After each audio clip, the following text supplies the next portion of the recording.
கேரள மாநிலம் சபரிமலை ஐயப்பன் கோவிலில் பக்தர்களின் கூட்டம் மலை மோதுகிறது. முதலில் அந்த நேரடி காட்சிகளை பார்க்கலாம்.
மேலும் இது குறித்த கூடுதல் விவரங்களை நமது செய்தியாளர் சிவசபாபதி வழங்கிட கேட்கலாம். சிவசபாபதி வணக்கம்.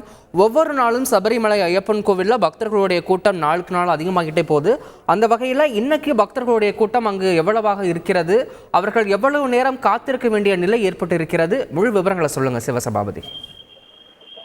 சபரிமலை ஐயப்பன் கோயில் நடை திறந்த நாள்ல இருந்தே பாத்தீங்கன்னா ஒவ்வொரு நாளும் லட்சக்கணக்கான பக்தர்கள் ஐயப்பனை தரிசனம் பண்றதுக்காக வேண்டி இருமுடி கட்டி சபரிமலை செஞ்சுட்டு வர்றாங்க. இதனால பாத்தீங்கன்னா கிட்டத்தட்ட 12 மணி நேரத்துல இருந்து 24 மணி நேரம் வரை காத்திருக்கும் சூழல் ஏற்படுகிறது. இவங்க எல்லாமே காத்திருந்து பின்னர் தான் ஐயப்பனை தரிசனம் பண்ணக்கூடிய ஒரு சூழல் ஏற்பட்டிருக்கு. இது சபரிமலையில மட்டுமே இல்லாம பம்பை, நிலக்கல், எரிமேலி போன்ற இடங்கள்ல எல்லாமே வாகன நெரிசல்களும் பக்தர்களுடைய நெரிசலும் மிக அதிக அளவுல இருக்கு. பல இடங்கள்ல பக்தர்களை தடுத்து நிறுத்தி ஒரு குரூப்பா அனுப்புறதுனால அங்கேயும் நெரிசல் ஏற்படுது.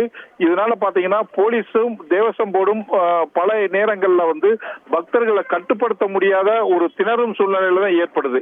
இது மட்டும் இல்லாம கிட்டத்தட்ட ஒரு 40% மேல 50 வயதுக்கு மேற்பட்ட பெண்களும் அதே மாதிரி சிறார்களும் குழந்தைகளுமே இந்த வட்டம் அதிக அளவுல சபரிமலைக்கு வந்துகிட்டு இருக்காங்க. இவங்கள பாதுகாப்பான முறையில சாமி தரிசனம் செய்யறதுக்கு உண்டான ஏற்பாடுகளும் தனியா செய்யப்பட்டிருக்கு. வரும் 27ஆம் தேதி மண்டல பூஜை அப்படிங்கிறதுனால தற்பொழுது பாத்தீங்கன்னா சபரிமலையில லட்சக்கணக்கான பக்தர்கள் குவிஞ்சிருக்காங்க அப்படின்னு சொல்லலாம்.